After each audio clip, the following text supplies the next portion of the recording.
迈阿密机场啦。现在是迈阿密时间大概凌晨4点半。哇，有点酷。这都是文字所组成起来的国旗。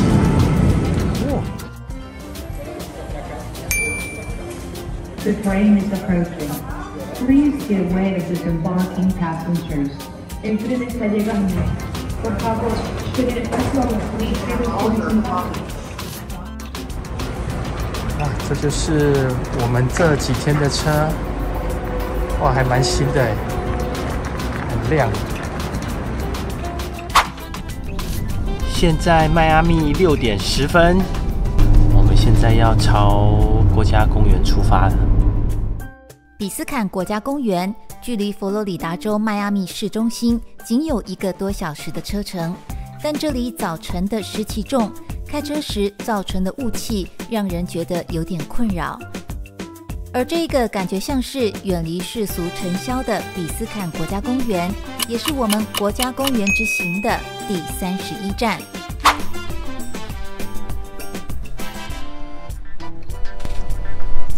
这就是游客中心。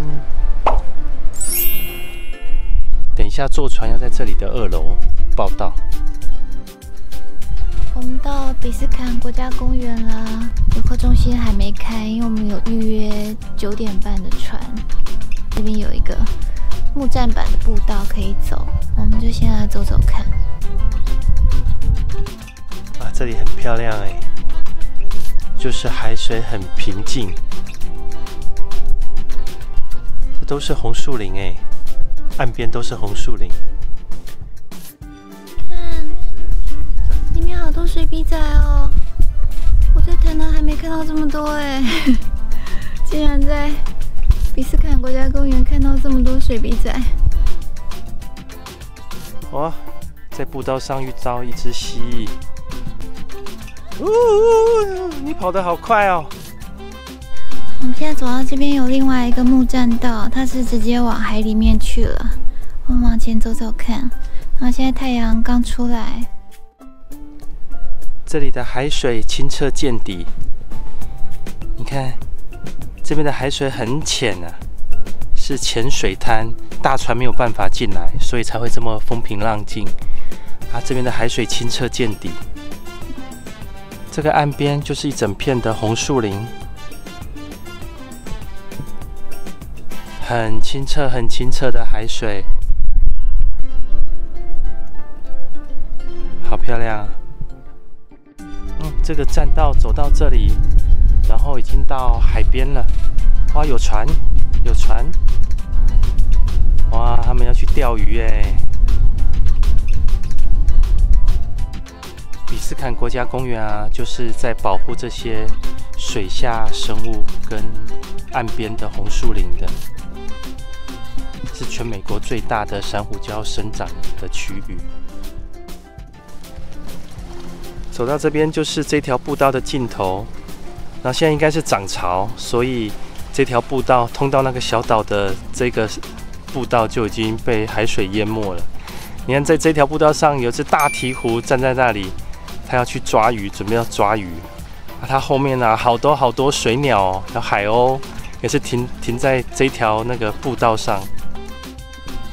看这里，超级多小鱼的，发现一只很罕见的，嘴巴尖尖的，对，好像龙哦，它好像一只龙。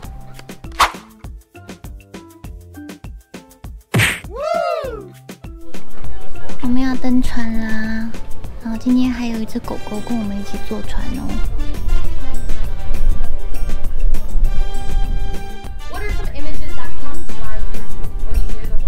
比斯坎国家公园其实大部分它要保护的是海底的生物，所以陆地上可以看的东西其实不多。那主要就是要保护这海底的珊瑚礁跟一些比较珍贵的一些海底的生物。我们等一下就会坐船出去看这一片海洋。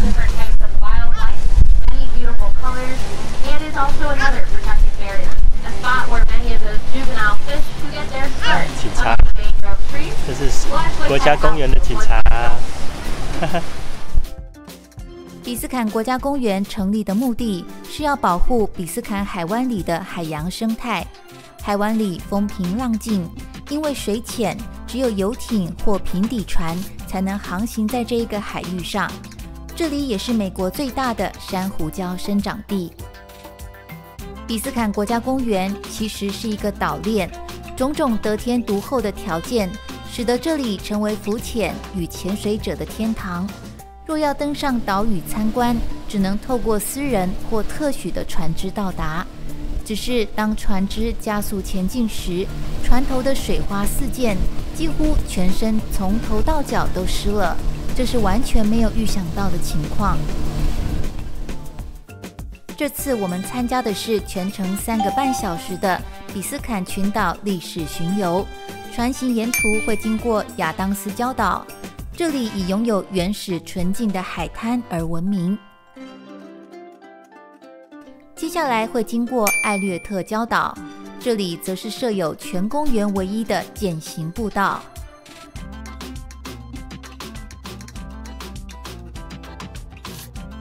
最后来到此行的终点站博卡赤塔礁岛，在这里可以看到深具历史风情的灯塔。哇，我们到这个博卡赤塔 Key 了，坐了1个多小时的船。不过还好，刚刚船不会太摇晃，然后我们有先吃了晕船药，所以感觉还好，没有头晕。不过刚才啊，船头的水一直溅起来，我现在全身都是湿的，有点冷。所以如果怕淋湿的话，记得要坐在船尾，才不会被水泼到。然后这个灯塔很漂亮，我们等一下走过去看看。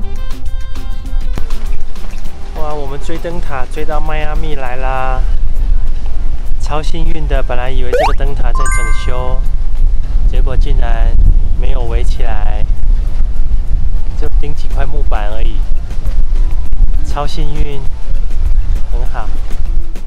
这一座标志性和历史悠久的博卡赤塔灯塔，是由马克霍尼维尔于1930年建造。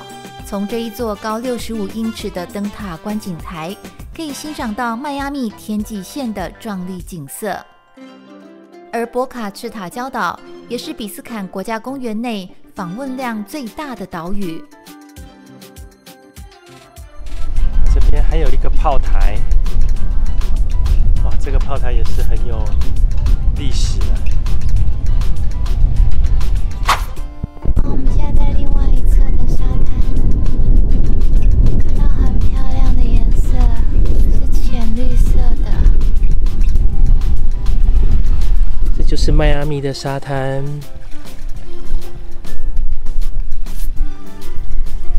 你看，这些都是贝壳，清澈见底的海。啊，真的是好漂亮。